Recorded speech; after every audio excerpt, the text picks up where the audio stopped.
Hello everybody, welcome to SFF180. Thomas here as always, and it is Monday the 18th of July, and welcome back to SFF180 and to Mailbag Monday. A decent sized stack this week, so we'll try to get right into it. No real announcements except to say that I'm not doing Booktubeathon this year because the timing is really bad.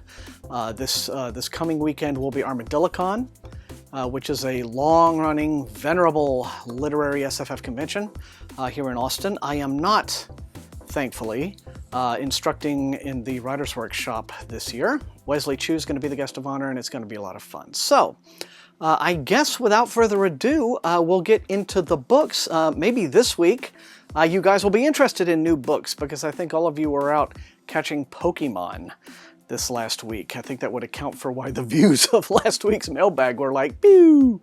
But hey, I can't blame you. I mean, I downloaded it, I've been playing it, it's a stupid, crazy, addictive little game. But, still making time for reading and for books, and so let's get into this week's batch, shall we? Okay, and this first one is a box from Random Penguin. And we are starting out this week with a new trade paperback bind-up edition. This is an omnibus, The Sacred Hunt duology. The author is Michelle West. And this one collects her two novels in that series, Hunter's Oath and Hunter's Death, which I think were, I don't know, like early 90s or mid-90s. Yeah, like mid-90s releases, but Hunter's Oath, I'll just give you a quick rundown here. When the covenant was made with the hunter god, all who dwelt in Brodenir swore to abide by it. The hunter lords and the hunting dogs to which their minds were attuned would seek out game in the god's woods to provide food for their people, and the hunter god would ensure that the hunters, the land, and the people prospered. But in payment, once a year the sacred hunt must be called, the god's own hunt in which the prey became one of the lords or his hunt brother. This was the hunter's oath, sworn to by each lord and his hunt brother, the companion chosen from the common folk to remind each lord of his own ties to humanity. It was the oath pledged in blood by Gilliam of Esseth and the orphan boy Stephen, and the fulfillment of that oath would lead them to the kind of destiny from which legends were made. Okay then, so it sounds a bit like, I don't know, Most Dangerous Game in an epic fantasy setting, but this is The Sacred Hunt duology by Michelle West, now from DAW. Okay, here's a rather clumsily and looks like it was somewhat beat up package from Simon & Schuster, so I am expecting saga titles. They are saga titles, and this first one is, and there went the little slip right there.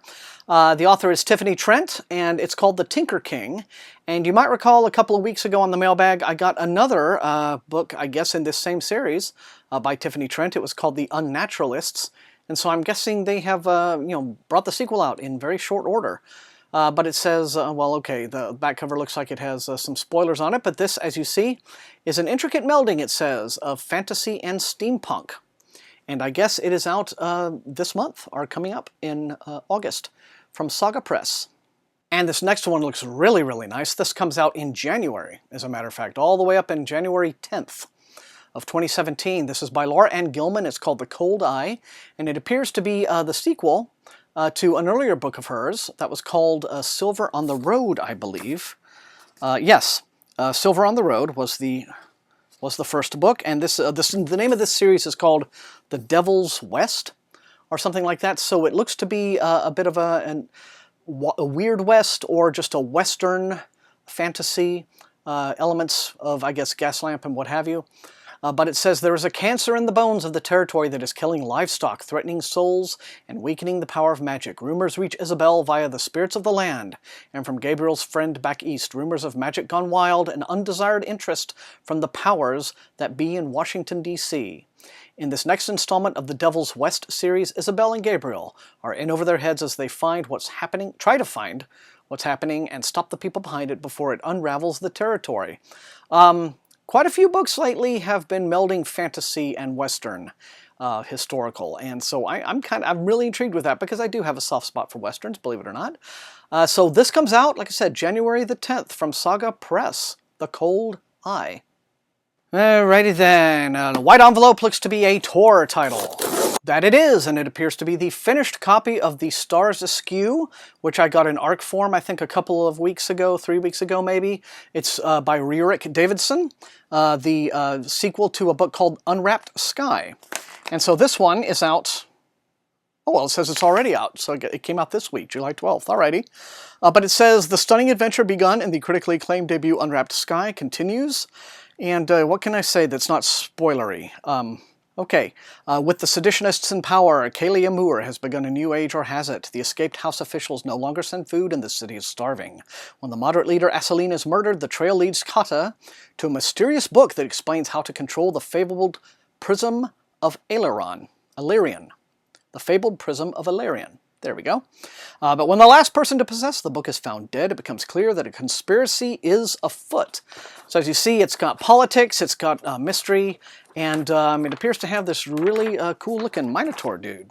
All right, so, yeah. Rick Davidson's The Stars Askew, now available in hardcover from Tor. Moving on, moving on, moving on. We have a random penguin package. Okay, well, it's a very pretty book. It's by Colleen Hook. It is called Recreated, and it is the sequel to a book called Reawakened, which I got. And I remember when I got Reawakened in, and I didn't end up getting it into the queue, but, you know, I wouldn't mind. But people in the comments were like, oh God, Colleen Hook. And apparently she wrote this series called the Tiger's Curse series, which is held to be pretty dreadful by some readers. There is evidently an entire support group on Goodreads for people who read the Tiger's Curse series, and I guess, I don't know, live to tell the tale.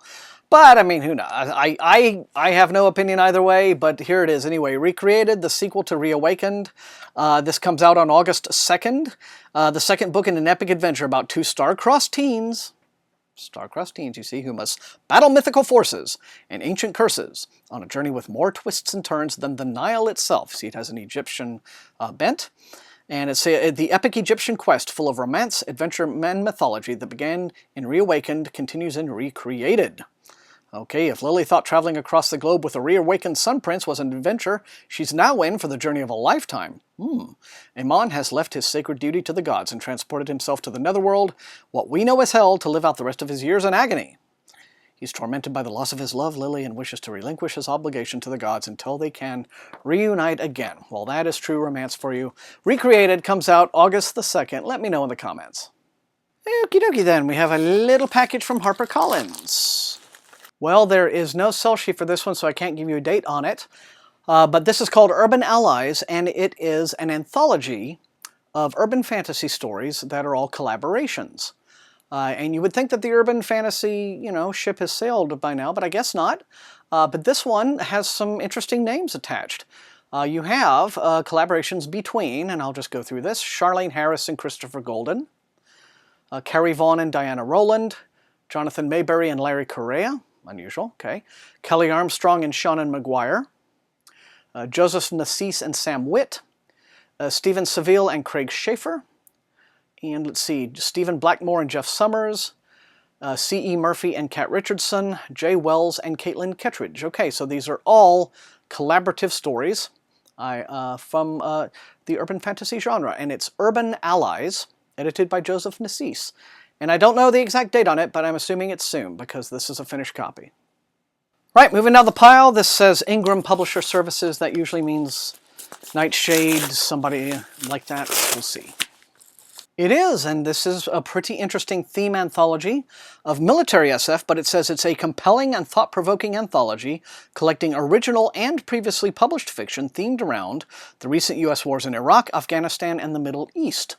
And it is called Deserts on Fire, Speculative Fiction and the Modern War. And apparently this is releasing, oh, it is, okay, I guess it's already out then. July 5th was when it was released. But let's see, you have authors like A.M. Delamonica, a bunch of names I don't know. James Morrow, Douglas Lane, okay. Ken Liu has something in here, In the Loop. The Big Flash by Norman Spinrad, The Village by Kate Wilhelm. I'm going to guess that those are previously published. Story by Tim Pratt. Jeffrey Ford. Okay, interesting. All right, well then, a different spin on the military SF anthology than Deserts of Fire. And it is out now from Nightshade Books. Alrighty then, next to last package, and it looks to be a big, thick one with multiple items from Random Penguin. What could they have sent? What could it be? Alright, don't want to dig too deeply into Bradley and the state of her reputation in light of revelations about her own life, but Darkover remains an ongoing concern, and so here we have a new novel in the series, Thunderlord, that comes out in August from DAW.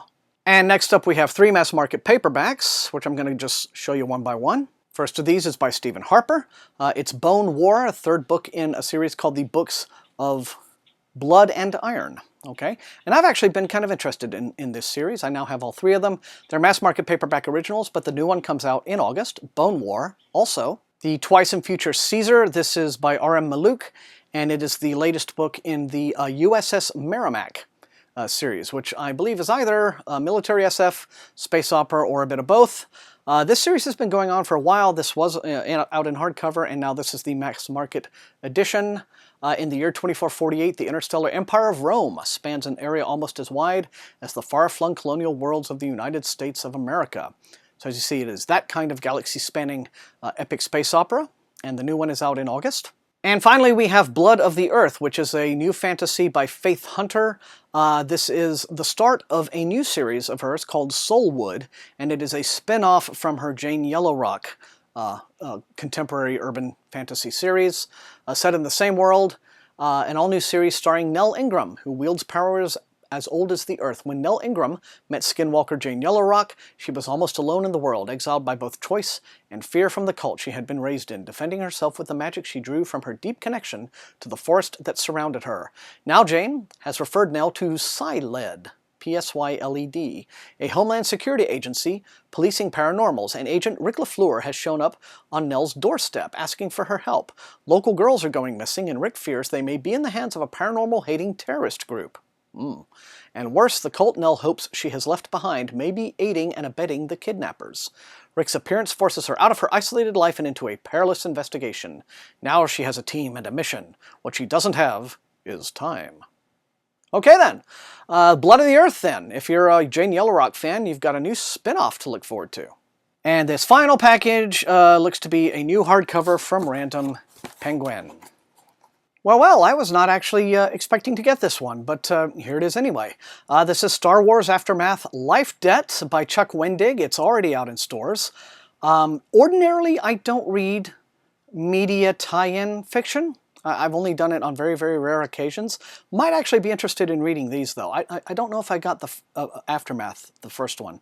I'll have to look. But this series has already made a bit of a stir because apparently there are like gay characters featured very prominently in these books, and that's causing some pearls to be clutched among some rather tender members of the reading public, apparently. You know, poor people. But anyway, yeah, Life Debt Aftermath, the sequel to Aftermath, I guess is now out from Del Rey Books, and yeah, you know, Chuck Wendig. And that is it for the mailbag for July the 18th. So you guys know the drill. Hit those comments. Let me know which of these looks most interesting and exciting to you, which you would like to see me prioritize for a review.